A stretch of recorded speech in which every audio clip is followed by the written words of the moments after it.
चला तर मग आज आपण पाहूया आपल्या अभ्यासक्रमामधली पहिली कविता. त्या कवितेचं नाव आहे भारत देश महान. कवितेचं नाव काय आहे? भारत देश महान. माधव विचारे यांची कविता आहे. माधव विचारे हे प्रसिद्ध कवी आहे, लेखक आहेत. त्यांनी अनेक कविता लिहिल्या आहेत आणि जास्तीत जास्त त्यांचं जे साहित्य आहे ते देशप्रेमाने ओथंबलेलं आहे किंवा देशप्रेम शिकवणाऱ्या जास्तीत जास्त कविता किंवा यांचं लिखाण आम्हाला पाहायला मिळतं. मग ही जी कविता आहे भारत देश महान. माझा भारत कसा आहे? अतिशय सुजलाम सुफलाम असा माझा भारत देश आहे. एक नैसर्गिक सौंदर्याचं खाण असलेला माझा भारत देश आहे आणि त्याचबरोबर आम्हाला शौर्याचा इतिहास असणारा हा भारत देश आहे. मग हा भारत देश हा समता आणि विश्वशांती जोपासणारा देश आहे आणि या कवितेमधून कवीला समतेचा आणि विश्वशांतीचा संदेश आपल्यापर्यंत पोहोचवायचा आहे की माझा भारत देश कशा पद्धतीनं विश्वशांतीचा संस्कार आपल्यावरती घडवतो, की आम्ही शांतीचं प्रतीक आम्ही कसे आहोत याचं उदाहरण या कवितेमध्ये देऊन माझ्या भारत देशाची थोरवी, माझ्या भारत देशाचं मोठेपण कवीनं अतिशय सुंदर शब्दामध्ये अतिशय सोप्या भाषेशैलीमध्ये आम्हाला सांगितलेलं पाहायला मिळतं. मग पाहूया आपण पहिली कविता आपल्या अभ्यासक्रमातली. तुम्ही तुमची पुस्तकं काढा. पुस्तकामध्ये बघा पान नंबर 1, भारत देश महान, माधव विचारे यांची ही कविता. चला चला हो एकमुखाने गाऊ एकच गाण. चला चला हो एकमुखाने गाऊ एकच गाण. भारत देश महान, भारत देश महान. हिमालयाची हिमशिखरे ती, हिमालयाची हिमशिखरे ती, भारतभूच्या शिरी डोलती. बघा काय म्हणतात कवी या चरणामध्ये, या काव्यपंक्तीमध्ये किती सुंदर शब्दरचना आहे बघा. हिमालयाची हिमशिखरे ती, भारतभूच्या शिरी डोलती. गंगा यमुना आणि गोमती, गंगा यमुना आणि गोमती, घाली पवित्र स्नान. भारत देश महान, भारत देश महान. दुसऱ्या चरणामध्ये दुसऱ्या कडवामध्ये कवी काय म्हणतात बघा.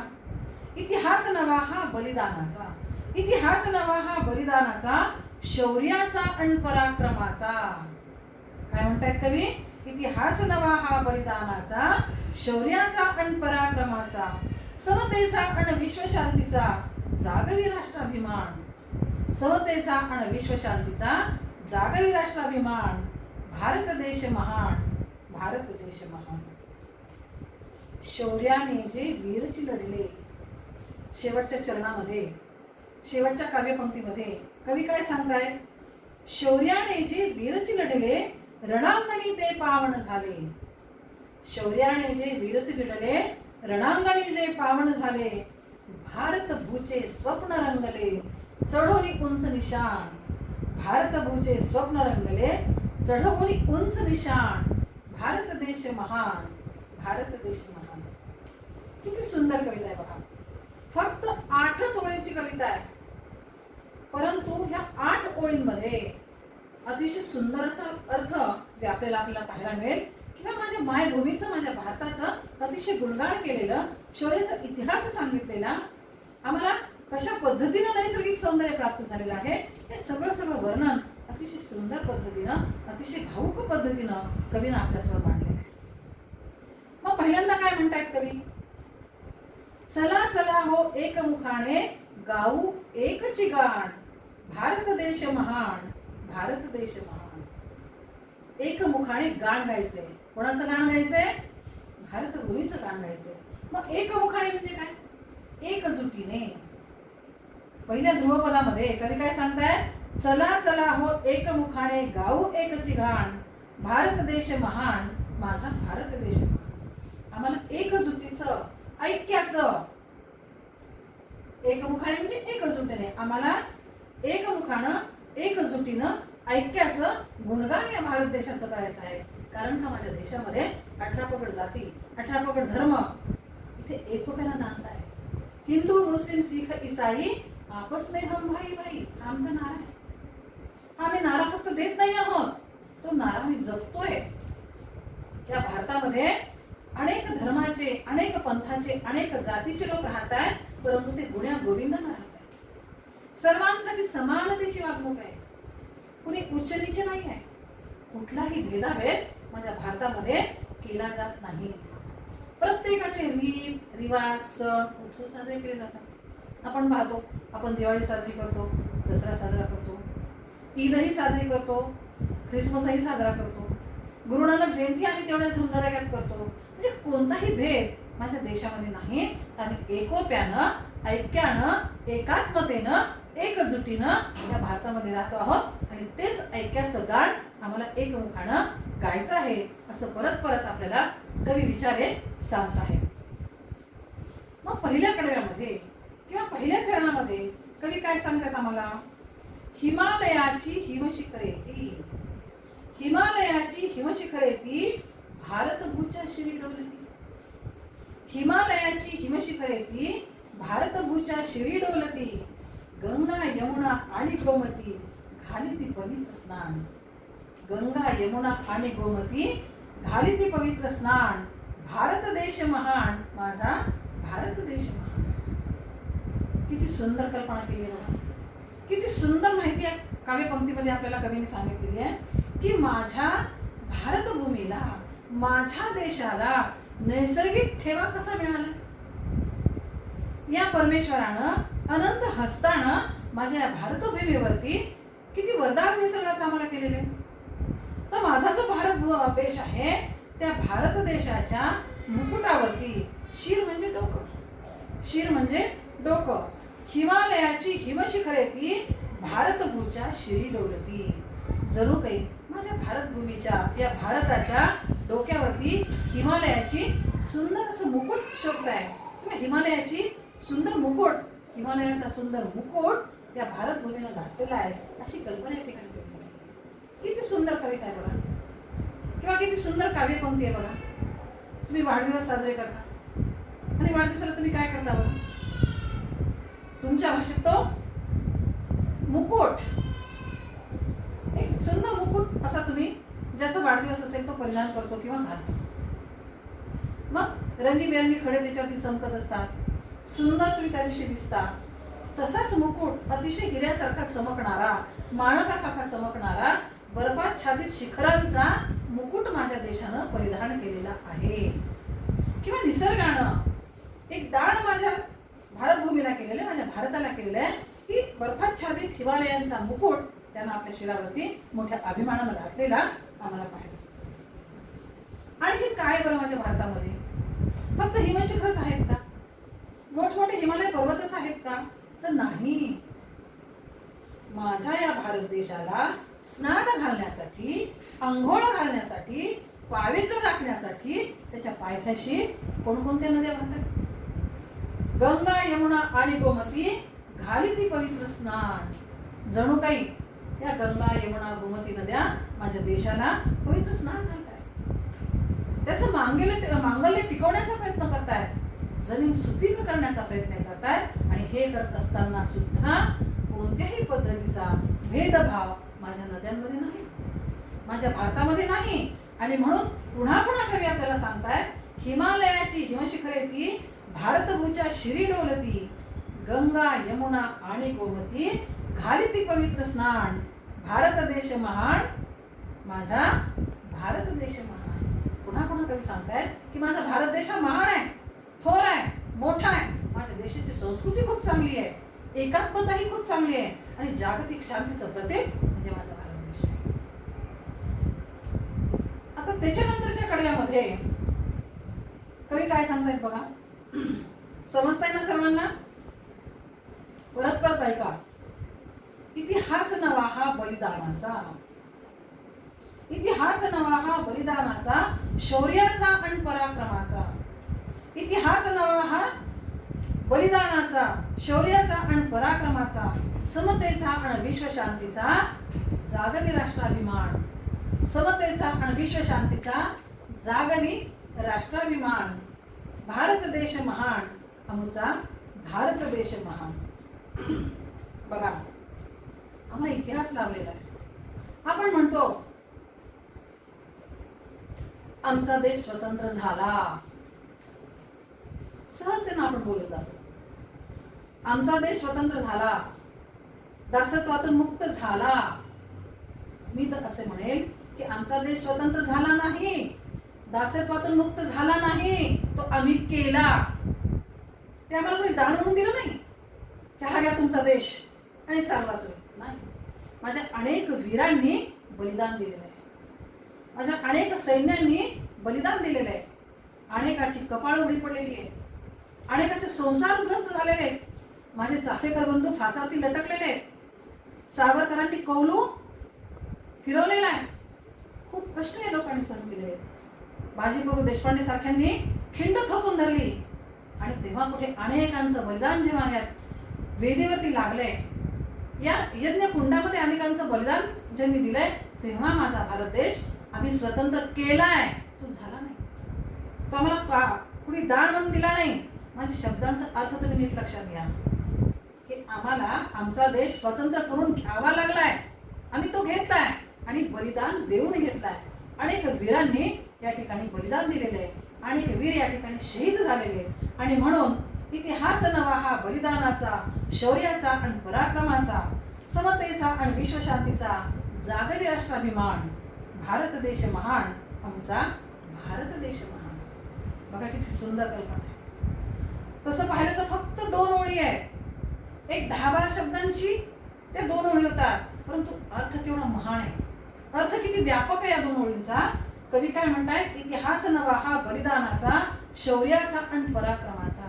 मला इतिहास लाभलेला आहे. अनेक लोक कशा पद्धतीनं लढले, कशा लढाया झाल्या, कसे जिंकले, हे सगळं आपण पाहिलेलं आहे. तो इतिहास आहे. अनेकांचं बलिदान कशा पद्धतीनं गेलंय हे बलिदान आपण पाहिलेलं आहे. आणि तो इतिहास कशाचा आहे? शौर्याचा आहे, वीरतेचा आहे, पराक्रमाचा आहे. कुणी लेचकीचं नाही आहे.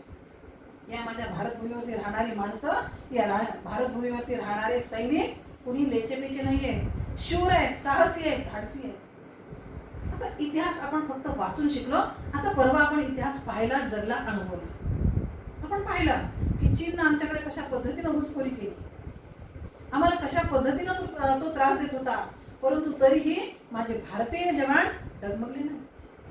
माझं भारतीय सैन्य घाबरलं नाही. एकाचे 2 हात त्यांनी त्या ठिकाणी केले आणि घुसखोरांना परतवून लावले. हा आमचा इतिहास आहे. आणि परतवून लावत असताना या मायभूमीचे 1 नव्हे 2 नव्हे 20 वीरपुत्र त्या ठिकाणी वीरगती त्यांना प्राप्त झालेली आहे. पण आमच्यासाठी अभिमान आहे, माझ्यासाठी अभिमानाची गोष्ट आहे. आणि अशा पद्धतीचं बलिदान माझ्या देशाला लोकांनी दिलेलं आहे, वीरांनी दिलेलं आहे. म्हणून आम्ही आज सुखात आहोत, म्हणून आम्ही आज स्वातंत्र्यात नांदत आहोत, म्हणून आम्ही आज एकोप्यानं नांदत आहोत. आमचे वीर पराक्रमी आहेत, शौर्य दाखवतात. कधी त्यांना पाठ दाखवायची सवय नाही. सदैव सैनिका पुढेच जायचे, न मागुती तुवा कधी फिरायची. सदा तुझ्या पुढे उभी अशी निशा, सदैव काजळी दिसायच्या दिशा. मधुर मेघ हे भयान हासती, सदैव सैनिका पुढेच जायचे. अशा पद्धतीची कविता सुद्धा जुन्या अभ्यासक्रमाला होती की सैनिकाला पुढं पुढंच जायचंय. मग त्या कवितेमध्ये अतिशय सुंदर वर्णन कवीला केलेलं होतं की त्याला पुढं पुढं कसं जायचंय. भयान विजा हसतायत, पाऊस येतोय, वादळ येतंय, कितीही संकट आली तर तो कशालाही घाबरत नाहीये, पुढं पुढं जातोय आणि हा देश तो स्वतंत्र करतोय. हा इतिहास माझ्या देशाला लाभलेला आहे, हा इतिहास माझ्या ठिकाणी आहे. आणि परत एवढंच नाही, समतेचा आणि विश्वशांतीचा, जागरी राष्ट्राभिमान. माझा भारत देश कसा आहे? हे समानतेचा आहे, ऐक्याचा आहे, समतेचा आहे आणि विश्वशांतीचा संदेश देणार आहे, माणुसकीचा संदेश देणार आहे. लढताना तो शत्रूशी शत्रू सारखाच लढतो, परंतु शत्रू सारखा लढत असताना तो अंतःकरणातली माणुसकी अजिबात विसरत नाही. एक छोटीशी गोष्ट मी तुम्हाला सांगते. अगदी तुमच्या पाण्यात असेल, तुम्ही लहान असाल, पण आम्ही अनुभवलेली. जेव्हा कारगिल युद्ध झालं, त्या कारगिल युद्धामध्ये आपलेही वीर जवान शहीद झाले, त्यांचेही काही जवान शहीद झाले. परंतु पाकिस्तान हे सैनिक किंवा ही माणसं आमची नाही आहे, हे सैनिक आमचे नाही आहेत असं म्हणत होते. ते त्यांना तिकडे न्यायला तयार नव्हते, त्यांच्यावरती अंत्यसंस्कार करायला तयार नव्हते. परंतु माझा सैनिक एवढा प्रामाणिक आहे, एवढा ऐक्याचा आहे आणि एवढी माणुसकी समजा माझा सैनिक आहे. माणुसकी जपणारं माझं सैन्य आहे. माझ्या भारतीय सैन्याने त्यांची प्रेत उचलली आणि त्यांचा अंत्यसंस्कार माझ्या भारतीय सैनिकांनी केला. आणि या विश्वाला, या जगाला एक समानतेचा धडा, एक माणुसकीचा धडा माझ्या देशाला घालून दिला. आणि म्हणून माझ्या देशाला जसा बलिदानाचा इतिहास आहे, शौर्याचा इतिहास आहे, तसाच तो शांतीचा आणि समतेचा सुद्धा इतिहास आहे. जेव्हा आम्ही आपापसामध्ये खेळत असतो तेव्हा आमच्यामध्ये कोणताही भेदाभेद येत नाही. शाळेत येतो, आम्ही एक विद्यार्थी म्हणून येतो, समाजात वावरतो, एक नागरिक म्हणून वावरतो, सीमेवरती सैन्य लढतं, एक सैनिक म्हणून तो वावरत असतो. त्याच्यामध्ये कोणत्याही प्रकारचा भेद आम्हाला पाहायला मिळत नाही.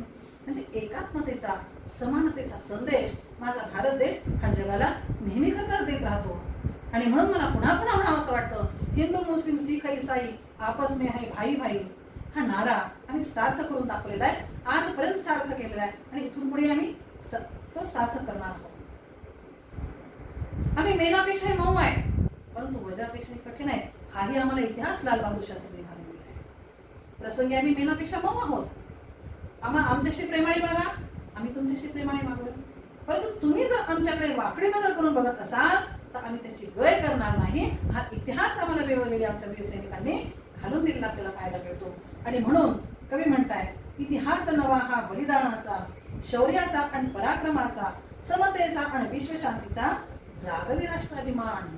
आम्हाला काय जागवायचं आहे? आमच्या राष्ट्राचा अभिमान जागवायचा आहे, जोपासायचा आहे, वाढवायचा आहे. या भारत देशाचं नाव लौकिक आम्हाला अख्ख्या जगावरती करून दाखवायचं आहे.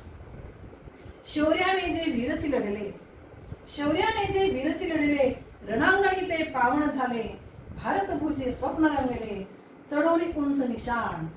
भारतभूचे स्वप्न रंगले, चढवणी उंच निशाण, भारत देश महान, भारत देश महान. बघा, शौर्याने जे वीर लढले, जे सैनिक लढले, ते रणांगणामध्ये पावन झाले. त्यांनी चांगलं काम केलं.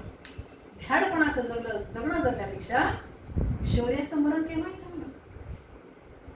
भ्याडपणानं जगून रोजचं मरण पत्करल्यापेक्षा एकदाच शत्रूच्या गोळीनं दणकर वीरमरण आलं केव्हाही चांगलं. ती एक वीरता आहे, तो एक पराक्रम आहे आणि त्यामुळे ते रणांगणावरती पावन झालेले आहेत.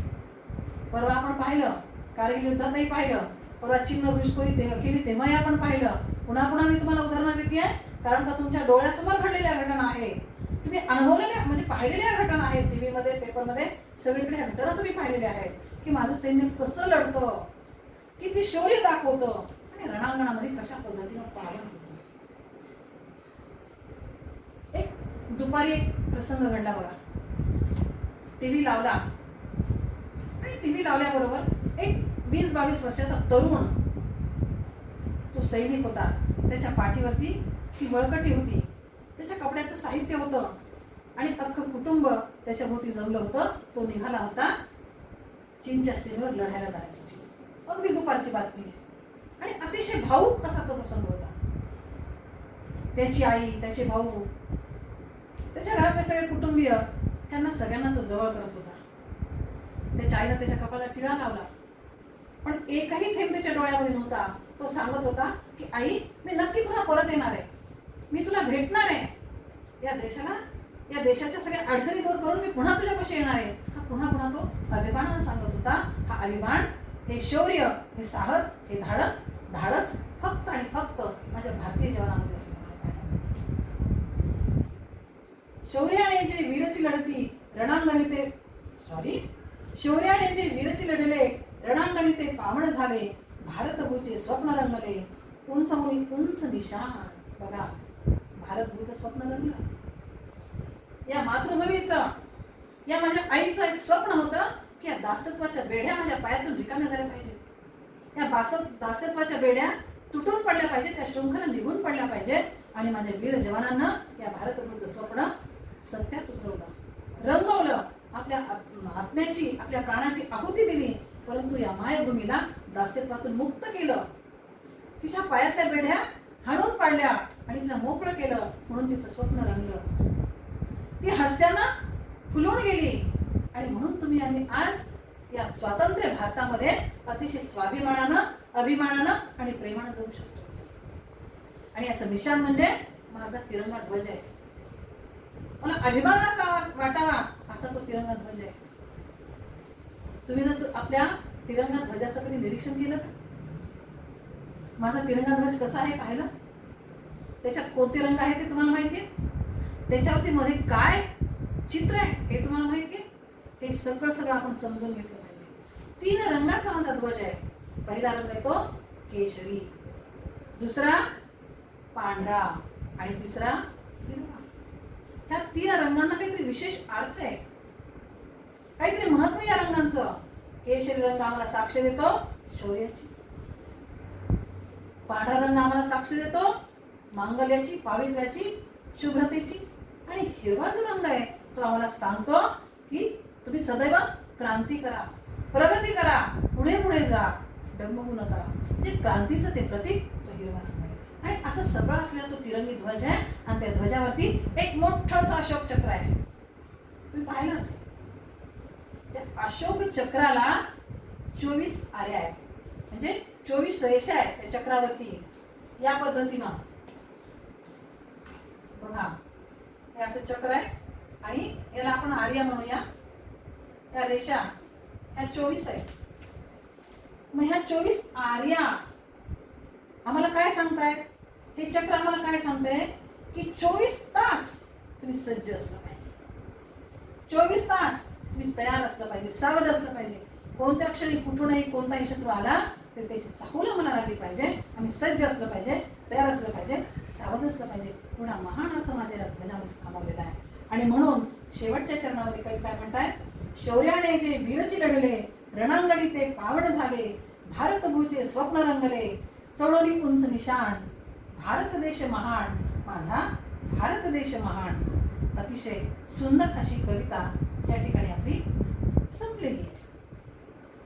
निश्चितच तुम्हाला ती समजली असेल. समजली नसली तर पुन्हा पुन्हा विचारा. इथे मी कठीण शब्दांचे अर्थ लिहून दिलेले आहेत. ते अर्थ तुम्ही तुमच्या वहीमध्ये लिहून ठेवा. तुमच्या ज्या काही अडचणी असतील त्या आता मला विचाराच, परंतु तरीही तुम्ही अडचणी तुमच्या वहीमध्ये लिहून ठेवा, शंका तुमच्या वहीमध्ये लिहून ठेवा, की जेणेकरून आपली शाळा सुरू झाली की प्रत्यक्षपणे तुम्ही तेव्हा विचारू शकाल आणि मी तुम्हाला सांगू शकेल. अतिशय सुंदर, देशाभिमान जागवणारी, समतेचा आणि विश्वशांतीचा संदेश आपल्यापर्यंत पोहोचवणारी अशी सुंदर कविता माधव विचारे यांनी आपल्याला आपल्या अभ्यासक्रमामध्ये सांगितलेली आहे. निश्चितच तुम्हाला ती समजली असेल. समजली का? काही शंका असतील तर विचारा. मी तुमच्यासाठी सदैव तयार आहे. यानंतर आपण भेटूया पुढच्या तासिकेमध्ये. बाय.